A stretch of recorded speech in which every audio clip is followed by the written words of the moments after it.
Yordamda iloji boricha bir erkak bir ayol qo'yamizda ishga kechqurun. Chunki har xil joylarga boramiz. Har xil xonadonga boramiz. Har xil holatlar, urush, janjal holatlariga boramiz.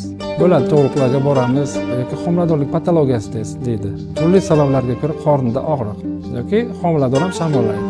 Haligi erlar chiqib nima uchun erkak ish keldi, qanday qilib endi ko'rasan degan bo'ladi. Buni to'g'ri tushuntiramiz. Biz vrachmiz. Biz uchun bemor ayolmi, erkakmi, biz yordam berishimiz kerak. Kechqurun iloji yo'q ikkita ayolni chaqirib qo'yib yuborishga. Uy hayvoni chiqishi mumkin, masalan, it tishlashi mumkin, bunaqa voqea bo'lgan.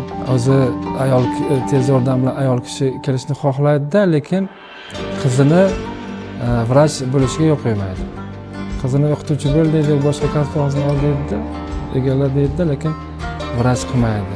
Lekin oila a'zosi bir ayol kishilar qizini ayoli kasal bo'lsa, tez yordam chaqiradigan bo'lsa, ayol kishi kelsin deydi. U inson o'qitmasa qizini, yana bittasi o'qitmasa qizini meditsina sohasida qanday qilib ayol kishi kelsin?